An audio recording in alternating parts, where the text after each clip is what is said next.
안녕하세요. EBS 수능 개념 한문의 김재호입니다. 자, 오늘 시간은요. 수능 개념 한문의 마지막 파트인 한시가 되겠습니다. 벌써 29강이 됐네요. 힘을 내셨으면 좋겠습니다. 매년 수능에서는 한시와 관련된 문제가 2문제에서 3문제 정도가 출제가 됩니다. 2021학년도 6월 모평, 9월 모평 수능에서는 2문제씩 출제가 됐고 그 이전에는 3문제씩 출제가 됐습니다. 어떤 유형으로 출제가 되는지 우리는 어떻게 준비해야 하는지 기출문제를 통해서 만나보도록 하겠습니다. 자, 2020학년도 6월 모의평가에 출제가 된 한시 관련 문제입니다. 그 중에 한 문제인데 아래 시에 대한 설명으로 옳은 것만을 보기 위해서 있는 대로 고른 것은 이라는 문제가 출제가 됐었고 보기를 보니까 같이 눈 동그랗게 뜨고 한번 볼까요? 기억, 가의 형식은 오언절구이다. 시의 형식도 알아야 되겠구나. 니은, 가의 셋째 구와 넷째 구는 대우를 이루고 있다. 대우가 뭔지도 알아야 되겠구나. 디귿을 보니까 나의 운자는 땡땡이다. 운자가 뭔지도 알아야 되겠구나. 리을, 나의 둘째 구는 요렇게 띄어 읽는다. 한시를 어떻게 띄어 읽고 어떻게 풀이를 해야 하는지도 알아야 되겠구나. 자, 우선 이런 한시의 특징을 묻는 문제 해결하기 위해서는 요것부터 아셔야 할 것 같습니다. 한시의 시체라고 제목이 붙어 있는데 시체? 그러니까 어감이 좋지를 않습니다. 한자를 보니까 시자에다가 몸체 자가 되겠죠. 시의 체제라는 말이고 더 쉽게 이야기하자면 시를 짓는 격식 정도의 뜻이 됩니다. 한시는 크게 고체시와 근체시로 나눈다. 한자를 유심히 보면 고자는 옛 고자입니다. 그리고 근체시의 근자는 가까울 근자가 되겠죠. 그러니까 쉽게 고체시는 옛고자, 옛날에 만들어진 시이구나. 가까울 근자가 들어가는 근체시는 요즘과 가까운 시기에 지어진 시이구나. 이렇게 생각을 하면 쉬울 것 같아요. 물론 옛날과 지금으로부터 가까운 시기의 구분이 언제냐라고 물어보면 그건 당나라 때이다 라고 대답을 해주겠지만 굳이 당나라 때가 딱 구분이다 라고 생각하는 것보다는 고체시가 옛날에 지어진 시, 처음 시를 지었기 때문에 옛날에 처음 시를 지었기 때문에 시를 어떻게 지을지 잘 몰라요. 그래서 작가마다 자기 마음대로 시를 막 지어요. 다시 말해 구수라든가 자수라든가 운율 등이 자기 마음대로 막 썼기 때문에 아주 자유로운 거구나. 이렇게 생각을 하시면 되겠습니다. 고체시 옛날에 처음으로 막 한시를 쓴 거니까 이 사람도 저 사람도 자기 마음대로 막 쓴다. 그래서 요것도 비교적 자유로운 거구나 라고 생각을 하시면 될 것 같습니다. 정확하게 고체시는 고시라고도 하는데 당나라 때 근체시가 성립되기 이전부터 지어진 시체이다. 구수는 한구. 더 쉽게 이야기하자면 한 줄을 일컬어 한구라고 이야기합니다. 그러니까 쉽게 몇 줄로 쓰든 상관이 없다, 아주 자유롭다 정도로 생각을 하시면 되겠죠. 그리고 자수의 자자는 글자 자자이니까 한 구에 몇 글자가 들어가느냐, 이것도 딱 정해져 있지 않고 비교적 자유로웠다. 이렇게 보시면 됩니다. 자, 운율은 그 소리가 나는 거죠. 소리가 길고 짧은 거, 높고 낮은 거, 뭐 이런 것들이 다 음악적인 특징을 부여한다. 뭐 이렇게 보셔도 됩니다. 그 운율 등에 대한 규칙이 자유롭다라는 겁니다. 그런데 당나라 때 근체시라는 것이 등장을 합니다. 왜냐? 형식이 너무 자유롭다 보니까 쉽게 얘기해서 주제의식이 없이 막 현란하고 아름다운 미사여구 가득한 그런 시만 쓰는 거예요. 주제의식이 별로 없단 말이죠. 그래서 당나라 때 시를 이렇게 쓰면 안 되겠다. 내용은 없고 삐까뻔쩍하게만 쓰면 안 되겠다 해서 이렇게 규정을 마련했다. 쉽게 이렇게 생각하면 됩니다. 구수, 자수, 운율에 대한 규칙이 엄격해집니다. 그리고 작품 한 수의 구수가 사구로 되어 있는 것, 더 쉽게 이야기하자면 넉 줄로 되어 있는 걸 절구라고 얘기하고 8구로 된 걸 율시라고 얘기합니다. 그리고 10구 이상으로 된 배율이 있습니다. 그런데 수능에서는 꽤 오랫동안 사구로 된 절구만 출제가 됐습니다. 교과서에 따라 좀 다르긴 하지만 교과서의 배율, 시는 거의 찾아볼 수가 없고 8줄짜리 8구로 된 율시 정도는 실려 있습니다. 이것도 나중에 헷갈리더라고요. 여러분들 국영수 공부 열심히 하다 보니까 4구로 되어 있는 게 절구였나? 율시였나? 8구로 되어 있는 게 절구였나? 율시였나? 헷갈리더라고요. 그래서 선생님이 조금 유치하기는 하지만 8줄짜리 좀 가분수처럼 팔을 썼죠. 율시를 요렇게 쓰자라고 제안을 합니다. 그러면 안 헷갈리겠죠. 절구에는 이응이 안 들어가니까 율시를 쓸 때 요렇게 쓰자라는 겁니다. 그렇다면 율시는 8줄짜리, 다시 말해 8구로 되어 있는 게 율시구나 라고 잊지 않고 잘 기억을 할 수가 있겠죠. 자, 다시요. 4구로 되어 있는 것, 넉 줄로 되어 있는 게 절구, 그리고 8줄로 되어 있는 게 율시.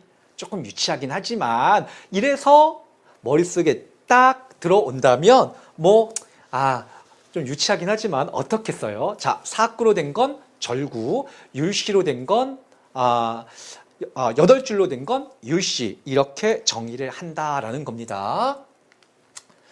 자, 볼까요? 근체시의 형식이라고 되어 있는데 표로 간략히 보기 편하게 이렇게 만들어 봤습니다. 우선 4구로 되어 있는 건 절구, 8구로 되어 있는 건 율시라고 지금 방금 배웠습니다. 자, 가해시를 볼까요? 가해시를 보니까 지금 하나, 두 줄로 되어 있네요, 선생님. 왜 2구죠? 라고 물으시면 안 돼요. 왜냐하면 실제 수능에서는 지면이 부족하기 때문에 1구, 2구, 3구, 4구 이렇게 실어서 문제지를 내보내는 것이 아니라 지금 보면 중간중간 쉼표가 붙어 있죠. 요게 한 구가 되고 요게 또 한 구가 됩니다. 요게 한 구, 요게 한 구. 그래서 총 4구로 되어 있다라는 걸 알 수 있죠. 그리고 1구, 2구, 3구, 4구 순서가 있겠죠. 어떤 친구들은 1구, 2구, 3구, 4구 이렇게 생각을 하더라고요. 어떤 친구들은 1구, 2구, 3구, 4구 이렇게 생각을 하더라고요. 아닙니다. 수능에 출제가 될 때 Z자 모양입니다. 1구, 2구, 3구, 4구가 됩니다. Z자 모양입니다. 1구, 2구, 3구, 4구 이렇게 됩니다. 어쨌든 지금 보니까 가의 시, 나의 시 모두 다 4구로 되어 있습니다. 그러니까 가의 시도 절구, 나의 시도 절구, 되겠죠. 왜냐하면 내 구로 이루어진 시는 절구라 한다라고 배웠으니까. 그리고 5언, 7언이라고 되어 있는데 5언, 7언은 뭐냐 하면 한 구에 들어가 있는 글자의 수가 5개면 5언, 7개면 7언이 됩니다. 자, 볼까요? 가해시 한 구에 지금 몇 글자가 들어가 있느냐 하면 1, 2, 3, 4, 5 5글자가 들어가 있죠. 따라서 가의 시는 5언시가 됩니다. 다시요. 가의 시는 한 구에 몇 글자가 들어가 있냐면 하나, 둘, 셋, 넷, 5글자가 들어가 있기 때문에 5언시가 됩니다. 그런데 나의 시는 한 구에 몇 글자가 들어가 있느냐 하면 하나, 둘, 셋, 넷, 5, 6, 7글자가 들어가 있는 게 눈에 보이죠? 따라서 5언이 아니라 당연히 7글자가 들어가 있으니까 7언이 되겠죠.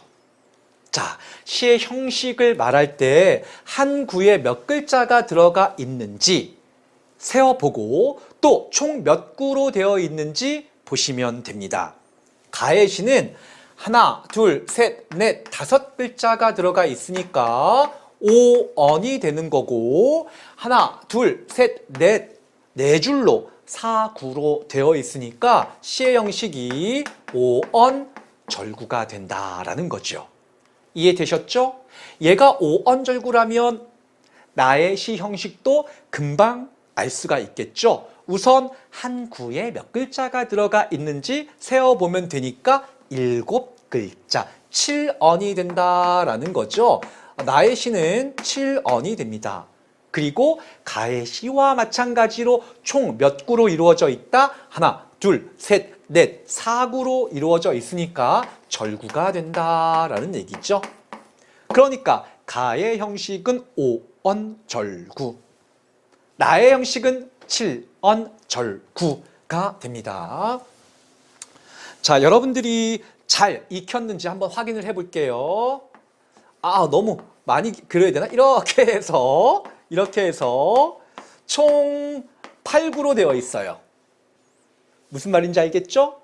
한 구에 1, 2, 3, 4, 5 독일어를 갑자기 했어요. 여기까지밖에 몰라요. 하여간에 5글자가 들어가 있고 아래로는 8줄이에요. 8구로 구성이 되어 있어요. 그렇다면 요 시의 형식은 어떻게 되는 건가요? 몇 언? 당연히 5언이 되는 거고 8줄로 8구로 구성이 되어 있는 건 율시라 한다라고 배웠으니까 요런 시의 형식은 5언 율시가 되는 겁니다. 시의 형식 어렵지 않죠? 한자 하나도 모르더라도 당연히 몇 글자가 들어가 있고 몇 줄로 몇 구로 되어 있는지만 보면 되니까 시의 형식은 아주 쉽다고 보면 됩니다. 자, 다음은 한시 띄어 읽기입니다. 한시 띄어 읽기. 자, 우선 대체적으로입니다. 주로라는 말이 붙었죠. 주로라는 말. 그러니까 100% 모든 시가 다 이렇게 끊어 읽고 이렇게 풀이를 한다라고 생각하면 안 돼요. 시에 따라서는 이렇게 끊어 읽으면 안 되는 시들도 있는데 대체적으로 보아서는 이렇게 끊어 읽습니다. 5언시 같은 경우는 지금 가의 시가 5언시죠. 한 구에 5글자가 들어가 있으니까 5언. 총 4줄이니까 절구, 5언 절구의 형식, 5언시잖아요. 그쵸? 5언시. 일 경우에는 이렇게 2글자, 3글자로, 2글자, 3글자로, 2글자, 3글자로, 2글자, 3글자로 끊어 읽고 풀이를 하는 것이 보통입니다. 자, 그리고 나의 시와 같이 한 구에 7글자가 들어가 있는 경우는 앞에 4글자, 뒤에 3글자 이렇게 끊어 읽고 풀이를 하는 것이 보통입니다. 그러니까 하나, 둘, 셋, 넷까지 읽고 잠깐 쉬었다가 3글자 읽고 이렇게 띄어 읽는다라는 겁니다. 하나, 둘, 셋, 넷 끊어서 읽고 풀이한 다음에 뒤에 있는 세 글자 읽고 풀이하는 것이 보통이다.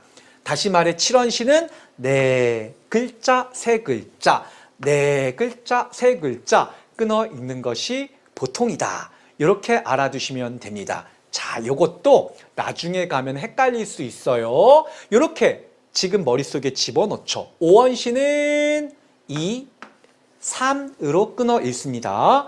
그리고 7원시는 4, 3으로 끊어 읽습니다. 네 글자, 세 글자로. 자, 일단 잃어버리지 않게 쉽게 기억하게 하기 위해서 뒤에가 3 똑같구나. 7글자니까 당연히 앞에는 네 글자가 되겠죠. 2, 3, 4, 3, 2, 3, 4, 3, 2의 배수 4, 2, 3, 4, 3. 어렵잖아요. 그렇죠? 축구 포메이션처럼 2, 3, 4, 3 이렇게 머릿속에 넣어두면 굳이 따로 생각하지 않아도 반사적으로 2, 3, 5원시 같은 경우는 2, 3으로 끊어 읽고 7원시 같은 경우는 4, 3으로 끊어 읽는구나. 2, 3, 4, 3 뒤에 3은 똑같아요. 2, 3, 4, 3으로 끊어 읽는구나. 조금 전에 봤듯이 띄어 읽기에 관한 옳고 그름을 묻는 문제가 나오면 이건 너무나 쉬운 거예요. 그렇죠? 보통 2, 3, 4, 3으로 끊어 읽는다. 이것만 머릿속에 있으면 1초도 생각할 필요가 너무 심한가요? 1초는? 그래도 많은 시간 생각할 필요가 없는 아주 간단한 문제가 되어버린다라는 거죠. 2, 3, 4, 3, 2의 배수 4, 2, 3, 4, 3, 2, 3, 4, 3으로 끊어 읽는다. 5원시일 경우에는 2, 3, 7원시일 경우에는 4, 3으로 끊어 읽는다. 기억을 하셨으면 좋겠습니다. 자, 한시의 특징 계속 이어가도록 하죠. 자, 아분법이라는 어려운 말이 나오는데 요 아분법을 설명하는 이유는 조금 전에 이것과 관련된 문제 보기에서 봤듯이 운자라는 말이 등장을 합니다. 운자라는 말을 알려면 아분법을 아셔야 되기 때문에 설명이 조금 길죠. 집중을 해야 될 것 같아요. 한자의 발음은 예를 들어서 요 글자의 발음은 한이에요. 요 글자의 발음은 산이에요. 됐어요. 이런 한자의 음은 우리말의 초성에 해당하는 성, 모. 만약 한이라는 음이 있다면 우리말의 초성은 히읗이 되겠죠. 산이라는 음이 있다면 우리말에 해당하는 초성은 시옷이 되겠죠. 요 우리말 초성에 해당이 되는 성모라는 것이 있습니다. 그리고 우리말의 중성과 종성에 해당하는 중성과 종성이라면 한에서는 모음 아와 받침 니은이 되겠죠. 이게 중성과 종성이 되겠죠. 산에서는 또 모음 아와 니은 받침, 요것이 중성과 종성이 되겠죠. 요거를 우리말에 중성과 종성에 해당되는 걸 운모라고 얘기를 합니다. 운모. 자, 아분법은 한시에서 특정한 구의 끝자리를 운모가 같은 글자를 맞춘다. 운모가 중성과 종성이라고 얘기했잖아요. 다시 말해 중성과 종성이 같은 글자로 맞추는 것이 바로 아분법이다라는 겁니다. 그리고 아분된 글자를 운자라고 한다. 운자는 대체로 짝수구의 끝자리에 되는데 이게 중요합니다. 이게 밑줄, 운자는 대체로 짝수구의 끝자리에 단다. 그런데 첫째 구의 끝자리에도 달 수 있다. 아니 뭐야, 정리가 안 되잖아요. 때에 따라 그때 달라요가 되잖아요, 선생님. 그래도 대략적으로 정리를 하고 갈게요. 자, 아분된 글자를 운자라고 한다. 자, 운모가 같은 거, 너무 말이 어렵고요. 우리말로 풀었을 때 중성과 종성이 같은 말로 배열을 하는데 주로 짝수구의 끝에 위치한다. 자, 요건 무슨 말이냐 하면, 자, 보세요. 가해시는 여기가 1구, 여기가 2구, 여기가 3구, 여기가 4구, Z자 모양으로 간다라고 얘기를 했었죠. 그런데 운자는 어디에 단다고 그랬어요? 아까 노란색으로 밑줄을 그었죠? 운자는 어디에? 무슨 구에? 짝수구의 끝에 단다. 짝수구니까 1구 아니죠. 당연히 짝수구니까 2구, 4구의 끝에 단다라는 겁니다. 그러면 2구의 맨 마지막 글자, 4구의 맨 마지막 글자가 운자가 된다라는 겁니다. 자, 오원시 같은 경우는 한 구에 5글자씩 들어가 있는 오원시의 경우는 보통 짝수구의 맨 끝에만 운자를 답니다. 자, 오원시는 짝수구의 끝에만 운자를 달아요. 그런데 보통 칠원시 같은 경우, 나의 시가 칠원시죠? 하나, 둘, 셋, 넷, 다섯, 여섯, 일곱 글자이니까 칠원시 같은 경우는 짝수구의 맨 끝에다가 운자를 달고 거기다가 보너스로 일구의 맨 끝에도 운자를 다는 것이 보통입니다. 아, 이것도 헷갈리네요. 짝수구의 맨 끝에 다는 건 공통적이니까 어떤 한시든지 간에 짝수구의 맨 끝에다가 근체시일 경우 맨 끝에다가 운자를 다는구나.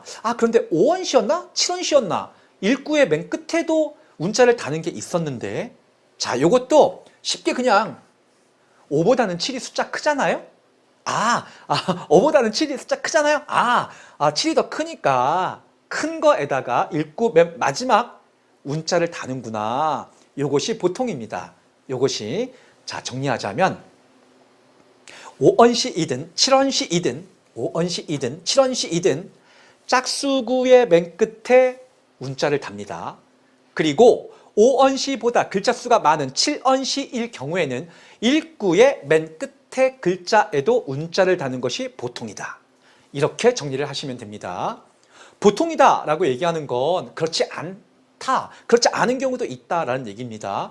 5원시인데 일구의 맨 마지막에 운자가 달리는 경우도 있고 7원시인데 일구의 맨 마지막에 운자가 달리지 않는 경우도 있습니다만 대체적으로 보아서 많은 시들은 5원시는 짝수구에만, 7원시는 짝수구 플러스 일구의 마지막에 운자가 들어간다라는 얘기입니다. 자, 운자는 운모가 같은 글자끼리 배치한다. 운모는 우리말에 중성과 종성에 해당한다 그랬죠? 다시 한번 써보자면 히읗이 초성이고 중성과 종성. 노란색 잘 안 보이시나요? 동그라미를 쳐드릴게요. 이렇게 중성과 종성. 그리고 사구에 있는 맨 마지막 글자도 모음이 그리고 니은 받침. 똑같죠, 지금. 이렇게 우리말로 이야기하자면 중성과 종성이 똑같은 말로 짝수구의 맨 끝 글자를 맞춘다. 이게 아분법이다. 이렇게 아분된 글자, 요 글자가 운자가 된다. 자, 이해하셨나요?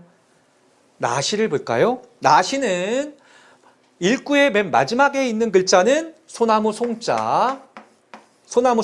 그러면 운모가 모음과 받침이니까 모음 오와 이응 받침이네요. 그리고 입구의 맨 마지막 글자는 텅텅 비다. 하늘이란 뜻도 있고 헛되다 라는 뜻도 있는 공자가 왔고요. 사구의 맨 마지막 글자는 바람풍자가 왔습니다. 바람풍자. 그런데 바람풍자도 운자예요. 자, 여기서 우리가 생각해야 할 것, 선생님, 얘는 오 이응받침, 오 이응받침인데 얘는 우 이응받침이잖아요. 중성이 다르잖아요. 그런데 운자라고 볼 수 있나요?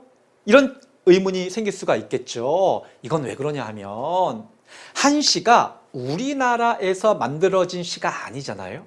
중국에서 건너온 것이기 때문에 중국에서의 음과 우리나라에서의 차이가 있을 수밖에 없겠죠. 그런 차이에서 생겨났다라고 생각을 하시면 됩니다. 일단 운자는 짝수구의 맨 끝에는 무조건 위치를 한다. 이렇게 생각을 하시면 되고, 칠원시 같은 경우는 일구의 제일 마지막에 위치를 한다. 이 정도 알아두시면 좋을 것 같습니다. 이 운자를 왜 두는 거냐 하면 음악적인 효과가 엄청나거든요. 한시도 시예요. 우리 초등학교 때 시 배우면서 시의 특징 첫 번째 함축성, 두 번째 음악성 이런 거 배웠잖아요. 한시도 시이기 때문에 함축성, 음악성을 다 가지고 있죠. 당연히. 함축성은 말에 뭐 하겠어요. 가의 실, 오원, 절구의 시는 20자예요. 20자 안에 자기의 감정을 드러내는 거 쉽지 않겠죠. 함축적이다라는 건 금방 알 수가 있습니다. 한시에서도 음악적인 효과를 내는 것이 바로 운자입니다. 이 운자는 가요나 동요 이런 데서 거의 다 나타납니다. 동요 하나만 불러볼까요? 어떤 게 운자인데요, 선생님? 이런 친구가 있을 테니까. 자, 선생님이 노래를 못하지만 짧게 동요 하나 불러볼게요. 산 토끼 토끼야 어디를 가느냐. 자, 지금 선생님이 뭐 하고 있는지 눈치채셨나요? 맨 처음에 산 토끼 토끼 야로 끝났고 어디를 가느냐로 끝났죠. 받침이 없죠. 우리말로 굳이 풀자면 모음 똑같이 야로 끝나고 있죠. 산 토끼 토끼 야 어디를 가냐 모음 야로 끝나고 있죠. 이런 게 거의 모든 노래에 다 들어가 있단 말이죠. 랩이나 한번 해볼까요? 랩을 한번 해볼까요? 너에게 모든 걸 빼앗겨버렸던 마음이 다시 내게 돌아오는 걸 느꼈지. 조금 전에 이였는데 지. 지금 무슨 노래를 하는지 모르겠다고요. 세대가 좀 달라서 서태지와 아이들의 노래를 잠깐 불렀습니다. 죄송하고요. 열심히 공부하는데 방해가 돼서. 하여간 요즘의 대중가요에서도 그 가사를 보면 끝나는 부분이 마치 한시의 운자와 같은 부분이 굉장히 많이 있습니다. 정말? 한번 찾아보세요. 여러분들이 지금 가장 좋아하는 노래 가사를 유심히 보시면 운자와 비슷한 느낌을 주는 것들이 다 들어가 있습니다. 운자까지 봤고요. 자, 다음은 대우법입니다. 대우법. 자, 대우법인데요. 대우법은 우리 단문 배울 때도 선생님이 쿵짝쿵짝 쿵짜라짝짝 대를 이루고 있어요. 이런 말을 했었는데 그것과 같다라고 생각하시면 됩니다. 한시에서 나란히 이어지는 두 구가 내용상으로나 어법상으로 쿵짝쿵짝 쿵짝쿵짝 짝을 이루게 하는 거다라는 얘기죠. 대우를 이루는 두 구는 앞에 구를 출구, 뒤에 구를 대구라고 부른다. 이것까지는 잘 모르셔도 되겠고, 율시는 8줄짜리죠. 함련과 경련에서 갑자기 어려운 말이 나오네요. 8줄짜리 1, 2구를 묶어서 수련, 3, 4구를 묶어서 함련, 5, 6구를 묶어서 경련, 7, 8구를 묶어서 미련이라고 얘기하죠. 수, 함, 경, 미. 한번 들어본 기억은 날 겁니다. 그 함련과 경련. 다시 말해 3구와 4구, 5구와 6구는 반드시 대우를 이루어야 합니다. 8구짜리 시에서는요. 그러나 이런 넉줄로 4구로 구성된 절구에서는 대우를 쓸 수도 있고 안 쓸 수도 있습니다. 그러니까 1구와 2구가 대우야. 그러면 대우인지 아닌지를 따져보셔야 되겠죠. 그래서 이렇게 1구와 2구가 대를 이룰 때도 있고 3구와 4구가 대를 이룰 때도 있다라는 걸 기억하시면 좋겠습니다. 요거는 문제를 풀면서 어떻게 대우인지 아닌지 구분하는지 그때 가서 보도록 할게요. 자, 한시의 시상전개입니다. 요즘 우리 친구들 이런 말 많이 쓰더라고요. 야, 쟤는 떡볶이밖에 안 좋아해. 항상 뭐 먹을래 물어보면 떡볶이야. 기승전 떡볶이야. 이렇게 많이 쓰죠. 기승전 호떡이야. 이렇게. 그런 말 잘 안 쓰나요? 쟤는 맨날 공부를 수학밖에 안 해. 기승전 수학이야. 그런데 이 기승전결이라는 말이 어디서 나온 말이냐 하면 짜잔, 여기서 나온 말입니다. 한시의 시상전개에서 나온 그런 말이 되겠습니다. 기승전결, 쉽게 사구로 되어 있는 절구에서 첫 번째 구는 기구, 두 번째 구는 승구, 세 번째 구는 전구, 맨 마지막 구는 결구, 이렇게 이야기를 합니다. 자, 한자를 볼까요? 기구, 일구죠. 당연히 기승전결이니까. 기자 보이실지 모르겠지만 기자는 무슨 기자죠? 잘 보이네요. 그렇죠? 기자는 무슨 기자냐면 일어날 기자입니다. 당연히 일구니까 시상을 불러 일으키는 그런 구가 되겠죠. 당연하겠죠. 처음 시작하는데 시상을 불러 일으키겠죠. 그 다음에 이구인 승구.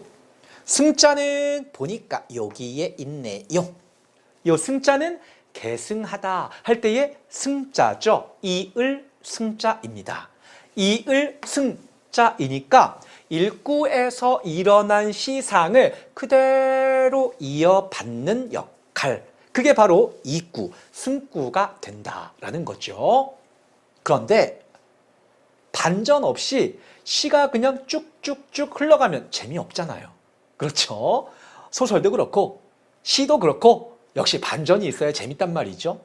자, 선생님이 왜 느닷없이 반전을 얘기하느냐 하면 요 글자 때문에 그렇습니다. 자, 1구, 2구, 3구, 3구를 전구라 하는데 전자는 어떻게 쓰느냐 하면 여기에 전자, 앞에 왼쪽에 술의 거자가 붙어 있는 거 보이시죠?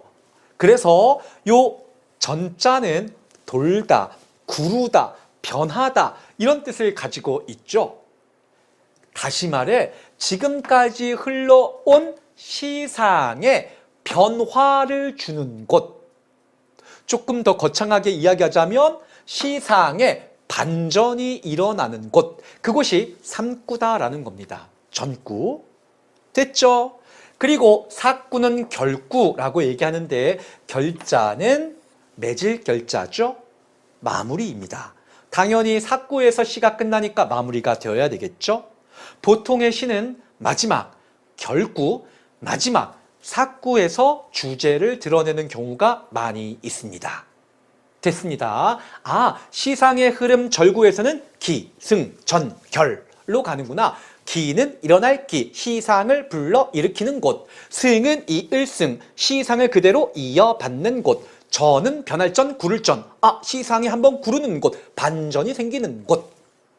그리고 결구, 사구는 맺을 결, 결론이니까 주제를 드러내면서 마무리하는 곳이라고 생각을 하시면 됩니다.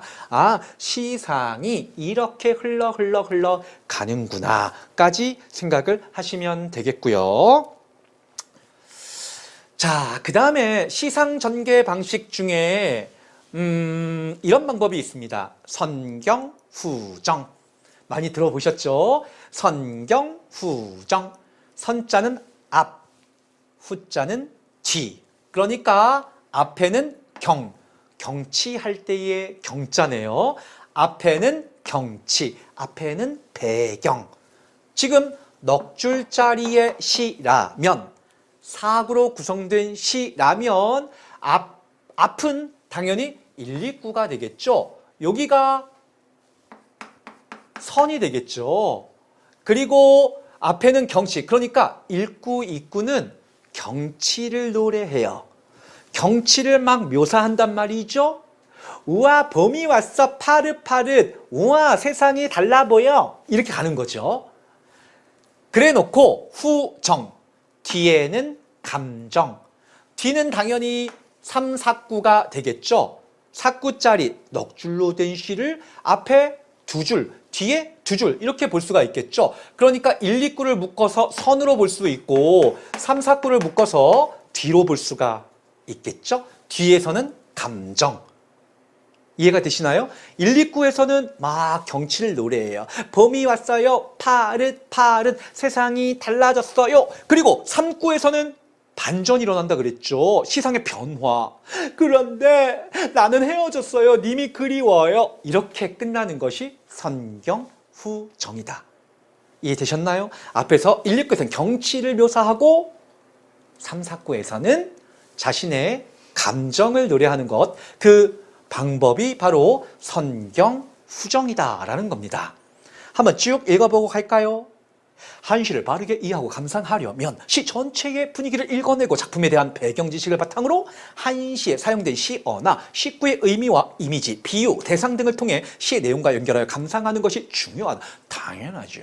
그렇죠. 그래서 이 짧은 20글자 안에 들어가 있는 의미를 살피려면 이 시를 왜 쓰게 됐을까? 사회적 배경도 알 필요가 있고 그 당시 시인이 처한 상황 이런 것도 알면 그 시가 의미하는 바 더 잘 알 수가 있겠죠. 대체로 기구와 승구, 다시 말해 1구와 2구에서는 선경, 배경에 대한 묘사를 하고 전구와 결구, 3구와 4구죠. 여기서는 화자의 정서, 감정 이런 것들로 전환해서 결론을 맺는다. 지금 이야기한 선경, 후정의 방식이 된다라는 얘기죠.